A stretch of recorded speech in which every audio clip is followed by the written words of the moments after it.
this video, we're going to continue to look at an It's Learning assignment. Today we're going to look at using a rubric with an assignment and how to send a reminder to the students to complete an assignment. Let's get started. So here's an example assignment that I've made for my students. It's a Romeo and Juliet video project, and there's two things I want to show you about this assignment. One, what the rubric looks like, and then how you could actually have your students do a group assignment. So on this particular assignment, I'm in as a student, and you'll see the description of the assignment there. And then notice there's a Show Rubric link. If I click that Show Rubric, the student will actually see how I will be grading this particular video project. So they can see that I'm grading on content of the project. It's weighted 4 times as much as everything else. And then I have the different categories there. Being graded on understanding of topic, weighted 3, quality of the project, and teamwork. So as they're working on the project, they can refer to this rubric and make sure that they are meeting each of those criteria. Now the next thing I want to show you about this assignment is they're working together as a group. So when they go to submit their video, they can click here on Create Your Group, and they will start typing names, last names of people in their group. So let's say that the FCS student is in this group. They'll add them, and they'll just continue to type last names. Once again, it'll be your students, so they'll actually see real kids here. But they add all of their members, click Save, and then all of those students will be attached to the submission. Now let's look at what it looks like on the teacher side to create these rubrics. So here I am creating the new assessment. And this is my Romeo and Juliet video project, typed in the description, and I'm ready to start making the rubric. Now before I actually create the rubric, over here on the right, I'm going to scroll down to find this assessment scale option. I'm going to change that to score. And I'm going to leave it blank for right now because it's going to pull the score over from my rubric, but I want it to know that it's going to be a score.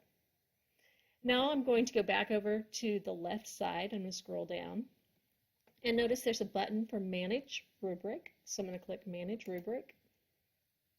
And the first thing you have to do is tell it at least one standard that you will be using with this project. So I'm going to click Add Standard. I'm going to go into my imported standards, language arts, grade 9, reading literature, craft and literature, and I'm going to choose this first standard. So click the standard you want, insert and close. Now as soon as you choose that standard, you're going to see the option to add criteria. So I'm going to go ahead and click Add Criteria, and this would be what you might typically call the category that you're going to use for your project. Now, I called my first one content of the project. So let me just type that in real quick. And then the way the rubrics are set up by default, they're on a weight of 4, or they have categories of 4, I should say. So 4 points to 1 point are the options. You can weight those, but it's still going to be multiples of 4. So I already have a rubric made up. I'm just going to quickly copy and paste from my Word document. I'm going to click down here where it says Add Description, paste that in. And I can just continue to do that. Now, like I showed you in my example, the content, the meat of the project was the most important. So I changed the weight of that one from 1 to 4, and as soon as I click outside of that 4 box, notice it changes the highest category advanced from 4 points to 16 points, and 12 and 8 and 4. So that just makes it worth more points overall for this particular project. I'm going to click Add Category, gives me a next one, and that's where I did understanding of the topic. And once again, I changed the weight on this one to 3, clicked outside, and it changed those. And I just continued to type in my information. So that's all it is in terms of how to build that rubric. Once you've got all of your criteria in there, just click close,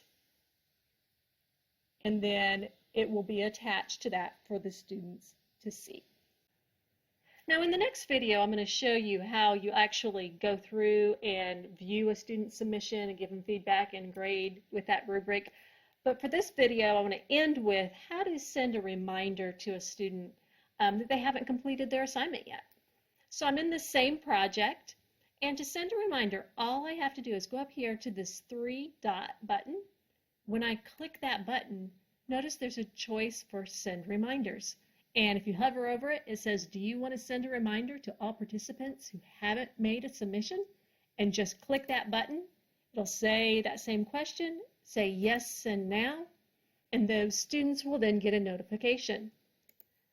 If I go to one of those students' courses, and if I go up here under the notifications box,